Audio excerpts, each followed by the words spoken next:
Agora, em nosso estúdio, nós estamos recebendo o advogado William Kardec, presidente da Comissão de Saúde da UAB Piauí. Ele vem apresentar a problemática enfrentada por conveniados de planos de saúde de Teresina que tiveram atendimentos suspensos. Dr. William Kardec, bom dia, seja bem-vindo. Muito bom dia, muito obrigado a todos aqui do dia. Estamos aqui para fazer essa discussão, né, em relação a essa famigerada situação. Bom, qual o panorama geral? A gente sabe que quando um cidadão, uma cidadã procura um plano de saúde, é buscando um refúgio, uma alternativa para não depender do SUS. Mas, infelizmente, muitas vezes não encontra o amparo necessário. Em termos de acompanhamento, como é que a OAB Piauí tem visto essa situação? O que se tem de um retrato atual da realidade? Bom, excelente pergunta. É importante destacar que depois que nós passamos da pandemia, lá em meados aí de 2022, nós começamos a ter uma dificuldade gigantesca de prestação de serviço pelos planos de saúde. Isso tem chegado à OAB, veio chegando à OAB de todos os lados, todos os pacientes, mas também as pessoas com autismo também são as que mais sofreram também com essa dificuldade. Em 2023, há um ano, nós fizemos uma audiência pública. Essa audiência pública veio justamente trazer e tratar essa problemática da dificuldade de prestação dos planos de saúde. Fizemos uma audiência e depois da audiência nós demos alguns encaminhamentos. Inclusive ficamos de pronto para acompanhar todas as dificuldades. Fizemos 12 reuniões de julho do ano passado até hoje. Nós fizemos 12 reuniões mensais com diversos usuários. Muitas vezes a gente tinha 30 pessoas numa reunião da OAB para tratar de dificuldade de atendimento. Ocorre que nos últimos 3 a 4 meses nós tivemos um aumento assim, exponencial das demandas. E na última semana nós tivemos a surpresa da suspensão por parte de clínicas do atendimento das pessoas com autismo. Já não bastasse a gente ter dificuldade de marcação de consultas, de exames, a gente teve esse ponto crítico aí que aconteceu. Isso ensejou uma audiência ontem que nós realizamos. Foi uma audiência que durou 4 horas. Nós entramos 2 horas e saímos às 18h05, encerramos às 18h05, em que a gente pôde ouvir os usuários tiveram a oportunidade de falar abertamente sobre a sua situação. Trouxemos também planos de saúde que participaram da audiência pública. Ou seja, os dois lados da história, quem reclama e quem tem que atender. E clínicas também estiveram presentes na nossa audiência, lá na audiência pública. Então, assim, a gente pôde observar e discutir com todos esses atores, tanto os gestores, como os usuários, como os profissionais, as clínicas que estavam lá. Então, a gente, inclusive, deu alguns encaminhamentos. Além da participação desses atores, nós tivemos também participação do Ministério Público, por meio do PROCON. Tivemos também participação da Polícia Civil, né, sendo representado aí o delegado-geral sendo representado pelo Dr. Carlos César, o delegado-geral Dr. Usqueico. Ele enviou o Dr. Carlos César para estar presente lá na nossa audiência. Então foi muito proveitosa a audiência. E qual a alegação, presidente, das empresas de convênios médicos, né, das prestadoras, para a suspensão desse serviço? Qual a alegação deles? Bom, então no bojo e continuidade da audiência pública, o que a gente identificou? Houve uma reclamação, a gente já tinha, em caso prático, a suspensão das terapias dos pacientes com autismo, e a gente identificou que as clínicas alegavam situações como glosas para não pagamentos. Nós questionamos os planos de saúde em relação a essas glosas, enquanto essas glosas estavam sendo realizadas, quanto eram os valores, certo? Então eles especificaram que esse procedimento de glosas ele tem sido contínuo, o que também é algo que a gente também quer avaliar em relação a isso. O que está acontecendo? Por que está acontecendo tantas glosas? Porque isso tem impacto direto lá na clínica, justamente porque isso impacta no orçamento da clínica. De toda sorte, nós também identificamos que as clínicas não ficaram com 100% do orçamento glosado. E aí a gente também questionou as clínicas em relação à suspensão do atendimento, porque veja bem, é lógico que a clínica ela necessita do valor financeiro para se manter. Não tem como manter uma empresa sem ter recurso financeiro. Mas o usuário não é o responsável por isso, porque Não ele tem paga nada o plano a ver, de né? saúde. Então é como se o plano de saúde arrecadasse dos Dos usuários. e não repassasse para as clínicas conveniadas. Seria isso. Seria isso numa forma... Como é que se daria isso? Numa forma de glosas. Essas glosas acontecem de forma... É um procedimento administrativo, isso é previsto em contrato, mas o que nos causou estranheza foi as clínicas simplesmente suspenderem o atendimento das pessoas, porque existe um contrato entre a prestadora, que são as clínicas, e os planos de saúde.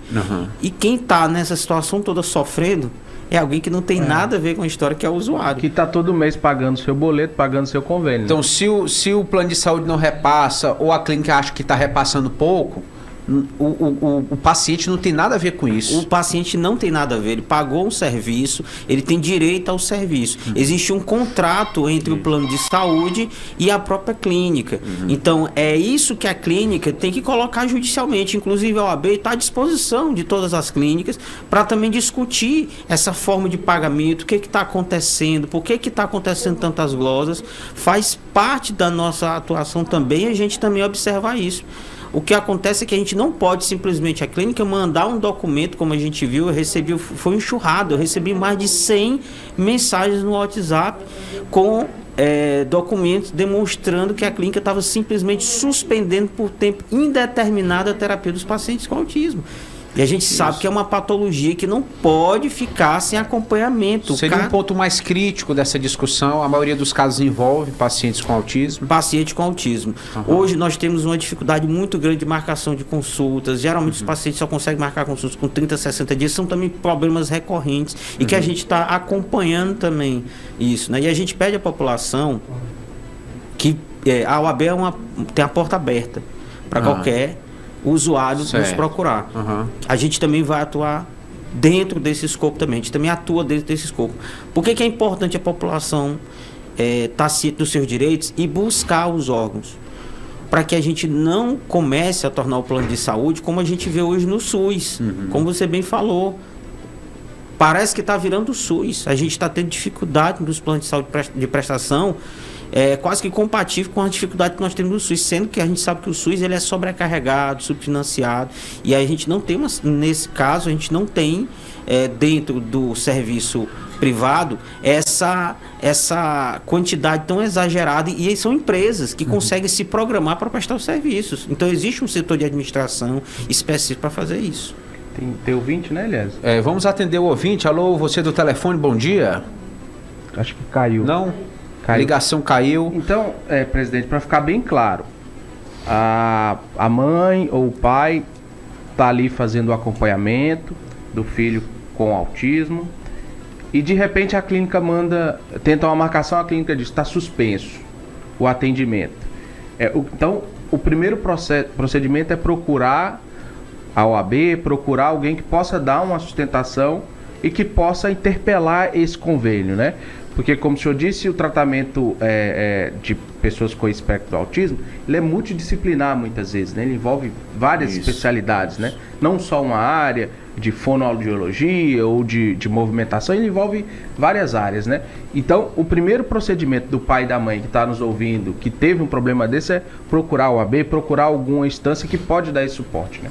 Exato. Nós temos aí, é importante que todos os usuários, eles façam a denúncia na ANS. Tá? O órgão regulador direto para esses casos. Exatamente. Mas hoje a gente tem problemas tão complexos que quanto mais órgãos estiverem presentes, ontem ficou bem claro isso. A presença dos diversos órgãos na audiência demonstrou a força que o Estado, que as instituições têm para que a gente possa resolver o conflito. O conflito é complexo. Não só a OAB, mas todos os outros órgãos têm que estar juntos para poder conseguir resolver. Então, assim, teve dificuldade na prestação do serviço, é lógico, a gente volta a dizer, a clínica, ela não consegue se sustentar se não tiver recurso financeiro. A gente entende, mas a gente também não pode deixar o usuário sem a prestação de serviço. certo? E aí é importante que as clínicas também nos busquem para nos mostrar o problema, porque o que a gente nota é que esse problema já ficou de uma forma que eles não conseguem ser resolvidos mais entre eles. Precisa ter uma terceira instituição, os outros órgãos juntos para poder intermediar uma resolução de conflitos, né? Então, a própria ANS, o próprio PROCON, certo? Eu queria destacar que todo usuário ele pode ter acesso a 3 esferas. A esfera administrativa, junto com o PROCON, a esfera civil, lá em qualquer processo civil, e também a esfera penal. Então, cabe também, inclusive, boletim de ocorrência, entendeu? Então, a depender dos danos sofridos, pode correr um processo dessa natureza. Dessa natureza também. A gente teve essa semana, né, Elias, 2 ouvintes, presidente, que ligaram recentemente reclamando de problemas com o governo. A gente teve o Chico, né, que teve um problema com um profissional de segurança, uma das pacientes, uma das clientes passou mal, e o segurança não prestou o serviço adequado. E ontem a gente teve uma participante do Dirceu reclamando do IAPEP, né, Joelma? Dificuldade de marcação de consultas, dificuldade de agendamento. Tinha representante do IAPEP na audiência?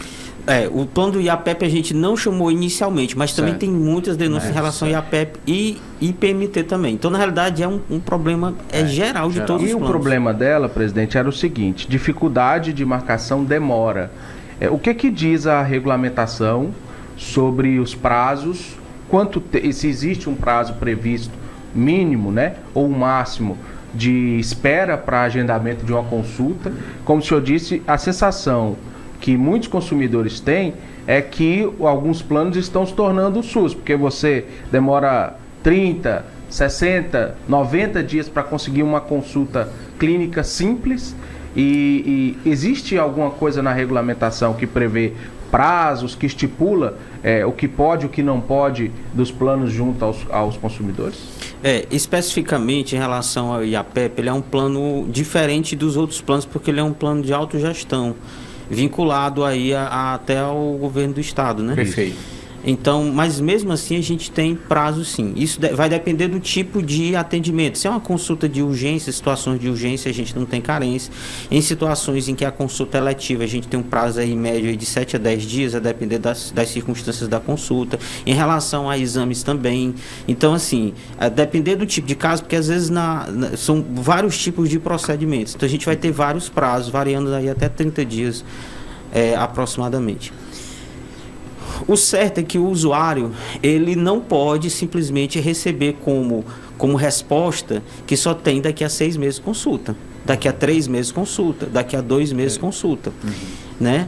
E qual é a única forma de você resolver isso? Infelizmente é procurando os órgãos, não tem jeito.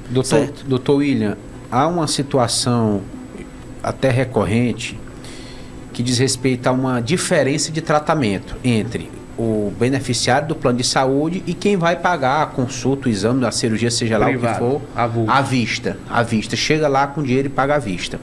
O indivíduo que tem um plano de saúde liga para marcar, só tem daqui a 30 dias, 40 dias a consulta. Mas se naquele dia ele chegar com dinheiro na boca do caixa para pagar, ele é atendido na hora. Ou seja, tinha profissional disponível para atender, mas aí há uma diferença no tratamento. Isso é permitido pela lei? Bom, eu queria destacar que hoje a gente tem uma discussão extremamente pertinente com relação ao quanto os planos de saúde pagam aos profissionais. Esse valor específico do pagamento, por exemplo, a profissionais, ele é um valor que está ficando irrisório. Nós corremos um risco iminente de descredenciamento em massa de clínicas, de profissionais dos planos de saúde. Isso é uma realidade. Por quê? Geralmente os planos de saúde têm pagado preços muito baixos, 40, 50 reais, que quando o profissional vai descontar o imposto de renda, na realidade essa consulta sai a 30, 20 reais. Então, muitas vezes o profissional tem que atender uma quantidade exagerada de pessoas, e às vezes em curto intervalo de tempo, daí ficando até parecido com até o SUS, para poder ele conseguir se manter no mercado, porque senão ele não consegue manter a clínica dele. Diante disso, esse problema é um problema complexo, por quê? Porque a gente precisa fazer com que o plano de saúde entenda que a gente tem que ter um valor adequado para pagamento dos profissionais que estão prestando atendimento. Ontem nós tivemos relato de psicólogo que recebia R$10 por sessão para ficar 50 minutos com a pessoa. Não, é impraticável. Nós temos, por exemplo, diversas especialidades médicas, mas eu vou citar uma que é extremamente crítica, que é a neuropediatria, que tem um tempo longo, assim como todas as outras especialidades médicas de formação, e que o plano de saúde quer pagar preços muito baixos. Então é impossível, numa consulta como psiquiatria, neuropediatria e todas as consultas médicas em gerais, que geralmente você tem consultas que são demoradas, 50 minutos, 1 hora, ou às vezes até 1 hora e meia, para um médico conseguir dar um diagnóstico adequado, se ganhar 40, 45, 50 reais. É impossível, né?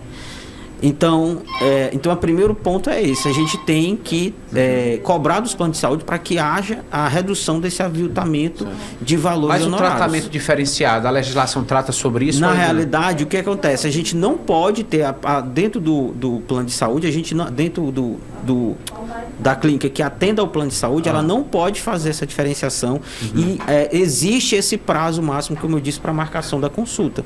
Então a gente precisa observar caso a caso. Mas é importante a gente levar em consideração esse contexto geral que eu estou demonstrando a vocês. Certo. Vamos ao ouvinte. Alô, você do telefone, bom dia.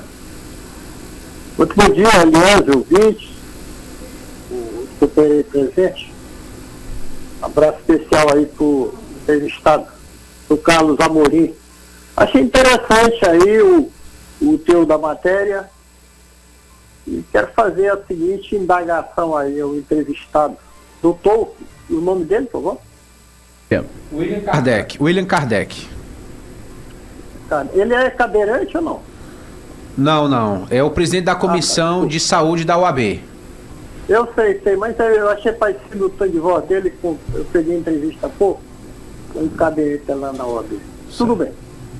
O questionamento é o seguinte, o IAPEP, aliás, o IAPEP não, os hospitais, as clínicas, principalmente os hospitais, ao submeter um assegurado do INSS, do IAPEP, a qualquer intervenção cirúrgica, ele manda autorizar o exame ou a própria cirurgia lá no IAPEP. Quando chega no IAPEP, uma recepcionista apenas encaminha o documento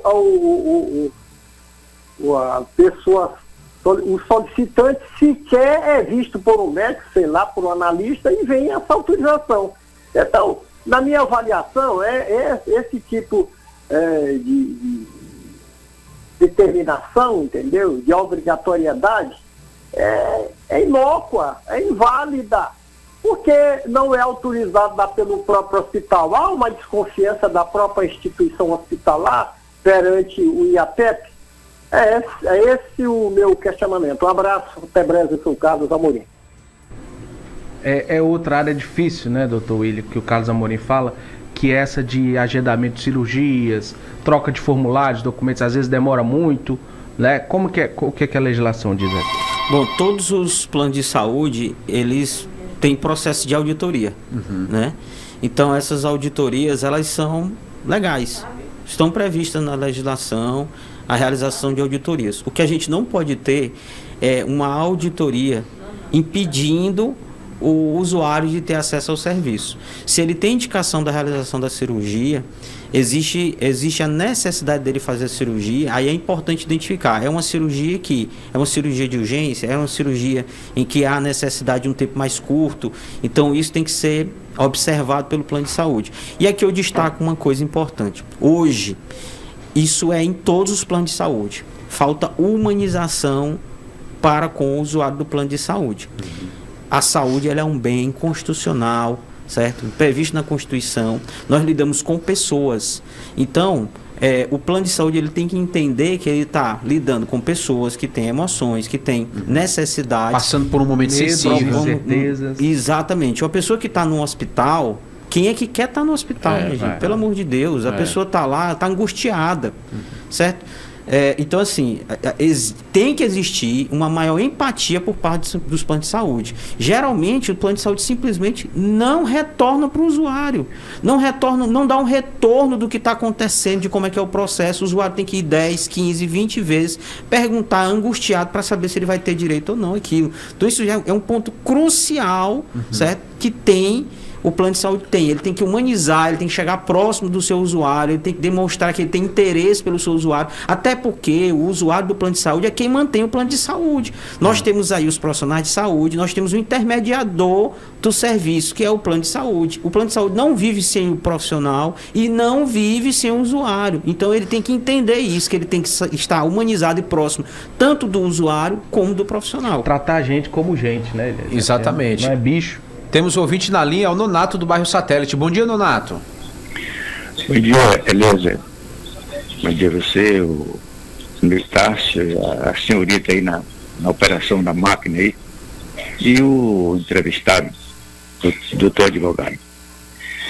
Doutor, é o seguinte, eu sei que a OAB não é um tribunal de exceção, até porque o senhor sabe que é proibido no nosso país, né? A Constituição Federal de 1988 proíbe isso aí. Mas eu gostaria de que a OAB, que é uma instituição que ainda acreditamos nela, porque o senhor sabe que uma grande maioria das instituições, né, estão perdendo a sua credibilidade diante da população. Eu gostaria que a OAB também não entrasse nessa aí. Então eu vejo que a defesa mais é dos planos de saúde. Eu me refiro à saúde pública, da qual eu sou dependente, né? Eu agora mesmo ouvi a senhora falando aí a respeito do atendimento, como nós somos atendidos nos postos, nas UBS da cidade. E é uma realidade. A princípio, quando começou a trabalhar nessas instituições, o pessoal terceirizado, o atendimento era excelente, era de primeira linha, mas eles caíram na mesma do funcionário público, que a maioria deles não querem trabalhar, trabalham de mau gosto, e o atendimento ficou de péssima qualidade. Então, quando a gente chega num posto de saúde, necessitando do atendimento, você é tratado de maneira como se fosse uma pessoa que não dependesse daquilo dali, ou não pagasse por aquilo dali. Então eu gostaria de ouvir o senhor falar aí a respeito desse assunto, desses problemas que acontecem no dia a dia na saúde pública especialmente. Bom dia, muito obrigado. Bom dia. Só contextualizando, né, aliás, mais cedo, doutor, uma ouvinte, a dona Edileuza, né? Ligou, Todos os Santos, informou que na UBS Todos os Santos, uma cadeirante teve que aguardar 1 hora no sol, porque o segurança da unidade não quis abrir o portão para ela aguardar na parte interna da unidade, né? Só contextualizando o que o Nonato falou sobre o SUS, né? Dentro da humanização que nós comentamos aqui também. Certo. Bom, então assim, vocês observam que o problema na saúde é um problema sistêmico, né? É literalmente sistêmico quando a gente diz isso, né? Mas assim, é importante destacar aqui que nós temos uma saúde pública sucateada. Nós não temos um investimento adequado na saúde pública, né? E não é de hoje, é um problema antigo, que ele se sucede. E aí, o que acontece? Os profissionais de saúde, que hoje se encontram, os profissionais de saúde, todas as pessoas que prestam atendimento dentro das unidades de saúde pública, eles também são pessoas que estão sobrecarregadas. Saiu uma pesquisa há mais ou menos 6 meses sobre uma patologia chamada síndrome de burnout. Eu acho que todo mundo já deve ter ouvido falar. O excesso do estresse, da carga de trabalho. Exato. Então, assim, hoje é difícil você encontrar um profissional de saúde que ele não trabalhe pelo menos 60 horas semanais. Então, você imagina um profissional que tem que trabalhar 60 horas semanais para ele conseguir ter o mínimo existencial. A gente sabe que a gente vive num país pobre, em que a gente tem uma elevada carga de impostos e que boa parte dessas pessoas, elas também são atingidas por esses impostos. Bom, a despeito dessa circunstância que eu acabei de falar, de sobrecarga, de estresse que os profissionais de saúde passam, é importante que os gestores eles estejam próximos desses profissionais, no sentido de ajudá-los a tanto ter mais empatia. Quando eu digo mais empatia, eu digo inclusive a diminuir, desacirrar os ânimos. O que acontece hoje também é que há um acirramento. Hoje a gente tem uma circunstância onde o paciente chega, ele não é bem atendido, isso gera uma desconfiança até do atendimento que é feito, certo? E a gente sabe, até como profissional de saúde, que quando você vai prescrever a medicação, se o paciente não confia, às vezes o remédio nem funciona.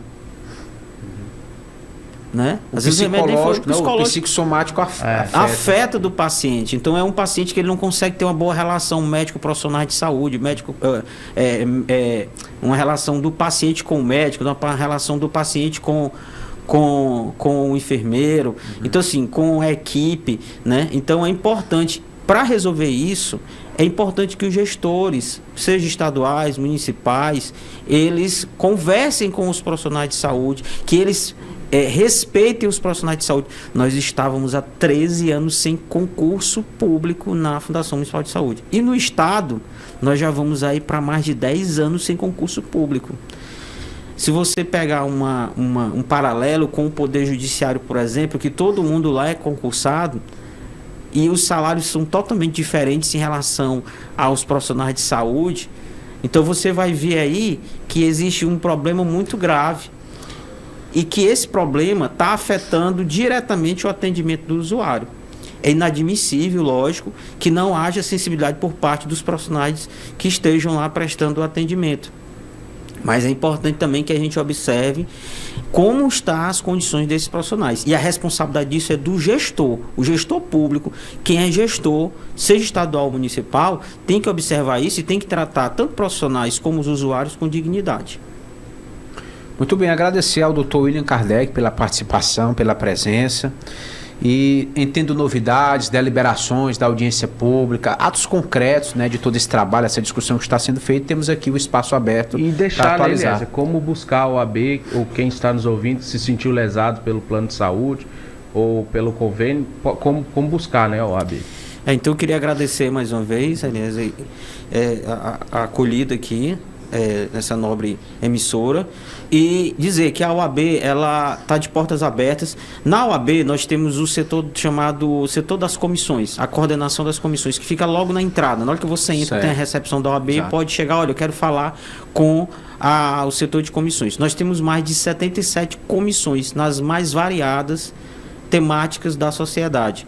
Nós temos também o Instagram da OAB, que é a OAB Piauí, vocês podem acessar. Temos o site da OAB também, onde lá consta todas as comissões, os presidentes de todas as comissões e os contatos da OAB. Muito obrigado a todos. Bom dia, excelente quinta-feira, Dr. William Kardec, presidente da Comissão de Saúde